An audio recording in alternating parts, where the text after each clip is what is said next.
প্রিয় সাথীরা, রাত্রেই আমাকে লাইভে আসতে হলো,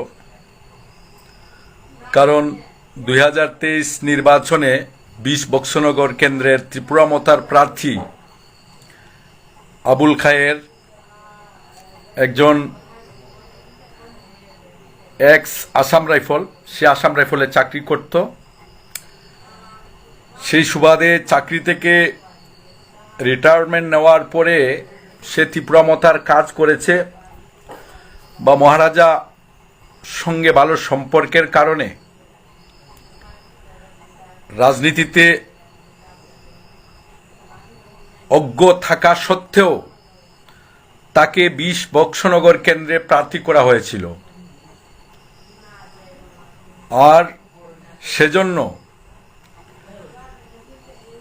সে তার মতো সে রাজনীতি করেছে, যার কারণে 20 বক্সনগর কেন্দ্রে বরাডুবি হয়েছে ত্রিপুরা মথার। যখন প্রার্থী তালিকা চূড়ান্ত করা হয়নি 28 তারিখে, 28 তারিখ ছিল সেদিন, তখন অনেকে টিকিট নেওয়ার জন্য রাজবাড়িতে লাইন ধরেছিল। আর সেই লাইনের তার টিকিটটা TCF থেকে মনোনীত করা হয়নি। আবুল খায়েরের টিকিট 20 বক্সনগর কেন্দ্রের প্রার্থীর নাম মহারাজ নিজে ঘোষণা দিয়েছিলেন। কারণ রাজনীতি যারা করেছিল, যারা রাজনীতিবিদ, রাজনীতিতে যাদের অভিজ্ঞতা আছে, তাদেরকে রেখেও 20 বক্সনগর কেন্দ্রে বিধানসভার প্রার্থী আবুল খায়েরকে করা হয়েছিল। ঠিক আছে, লড়াই করেছে, 3000 ভোট পেয়েছে, 3000 সামথিং। এতে আমরা মনে করি গতকালকের তার যে সাক্ষাৎকার, সেই সাক্ষাৎকারে আজকে আমার মনে একটা ডাউট হলো যে আসলে সে ত্রিপুরা মথার প্রার্থী হয়ে বুট কেটে বিজেপিকে বিজয়ী করার চেষ্টা করেছিল। সেটার প্রমাণ গতকালকে পেলাম। আমি TCF এর নেতৃবর্গের সঙ্গে, আমি একজন সমর্থক, নেতা নয়, মহারাজার সৈনিক। সেই কারণে আমি কালকে তার সেই সাক্ষাৎকার দেখে, তার আহ্বান দেখে জনসাধারণকে, এবং বিশেষ করে মুসলিমের এই হবে সেই হবে, মুসলিমের উপকার হবে, উন্নয়ন হবে, শিক্ষার উন্নতি হবে, সব কিছু হবে, আমরা তো দেখছি উন্নতি হচ্ছে, কিন্তু তার মুখ থেকে যে উন্নতির কথা বলা হয়েছে সেটা হচ্ছিল না বা হচ্ছেও না। কিন্তু প্রশ্ন জাগছে, এই 2023 বিধানসভা নির্বাচনে তাকে ক্যান্ডিডেট, বক্সনগরে ক্যান্ডিডেট করা মানে ত্রিপুরা মথার বুট কাটিং করে বিজেপি থেকে ট্রান্সফার করা হয়েছিল, এটা একটা প্রশ্নবোধক চিহ্ন। নতুবা দলের সিদ্ধান্ত ছাড়া, দলের বা TCF এর সিদ্ধান্ত ছাড়া সে এরকম করে মানুষকে আহ্বান করতে পারে না। এটা একটা সন্দেহ চলে এসছে। বন্ধুরা, যে যাই করুক, সব কিছু দল এখন 6 মাসের জন্য সাসপেন্ড করেছে, তাকে সাসপেন্ড করেছে। আমি মনে করব এই উচ্ছৃঙ্খলতার কারণে, তার এই মন্তব্যের কারণে ত্রিপুরা মথার যারা ওরিয়ার আছেন, যারা ত্রিপুরা মথাকে ভালোবাসে, বেশে কাজ করেন, মহারাজাকে ভালোবেসেন, তাদের মনের মধ্যে একটা সন্দেহ ঢুকবে। কারণ আবুল খায়ের মহারাজার খুব ক্লোজ লোক।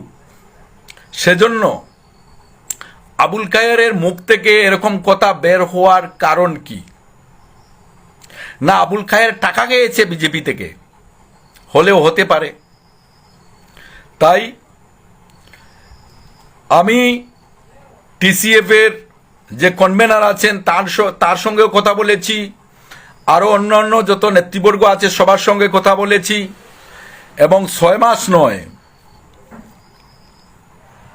তাকে যে সাসপেন্ড করা হয়েছে, সাসপেন্ড এটা থেকে বহিষ্কার করা হয়েছে। প্রিয় বন্ধুরা, যারা ত্রিপুরামথার ওরিয়ার্স, ত্রিপুরামথার কাজ করেন, দলের সিদ্ধান্তটাকে মূল্য দিবেন এবং দল কি বলছে, দলের মুখপাত্র কি বলবে সেটা দিকে লক্ষ্য রাখবেন। আবুল খায়ের কি বলেছে কি না, আবুল খায়ের টাকা কেউ বলতে পারে, বা আবুল খায়ের অন্য কোনো সুযোগ সুবিধার কথা ভেবেও বলতে পারে, ভবিষ্যৎ সুযোগ সুবিধার দিকে লক্ষ্য রেখেও সে বলতে পারে। কিন্তু আমি সমস্ত ত্রিপুরামথার ওরিয়ার্স এবং যারা নেতৃবর্গ, ছোট লিডার থেকে শুরু করে বড় লিডার সবার কাছে অনুরোধ করব, আবুল খায়েরের ব্যক্তিগত মন্তব্যকে আমরা কোনো ধরনের এটাকে আর রঙানো যাবে না, বা রঙ করাও ঠিক হবে না। সে তার কি স্বার্থে বলেছে সেটা, তার জন্য তাকে 6 মাসের জন্য বহিষ্কার করা হয়েছে। আরও আলোচনা হয়ে ফাইনাল নেওয়া হবে তাকে কি করা যায়। বহিষ্কার তো হয়ে গেছে, 6 মাস পরে দেখা যাবে আবার কি হয়। প্রিয় ত্রিপুরামথার ওরিয়ার্স, আমাদের কাছে 13 জন বিধায়ক আছেন। অনেক পত্রপত্রিকায় অনেক সোশ্যাল মিডিয়ায় দেখা যায় ত্রিপুরামথার MLA গুলা বিক্রি হয়ে যাচ্ছে, এই হচ্ছে সেই হচ্ছে, সব কিছু মিথ্যা। আমি এতদিন লাইভে আসতে পারিনি, অনেক সুযোগ ছিল, অনেক কথা ছিল, কারণ অসুস্থতার কারণে লাইভে আসতে পারছি না। আর আজকে না এসেও হচ্ছে না বলে লাইভে আসলাম।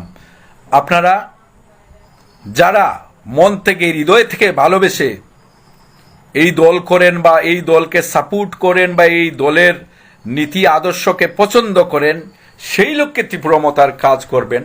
আর ত্রিপুরামথাতে এমনি আসলে কাজ করা, কাজের নামে আবার অন্য দলের সঙ্গে হাত রাখবেন, এগুলা দালালি ছাড়া আর কিছু নেই। আমরা দালালি করি না, দালালি করবো না।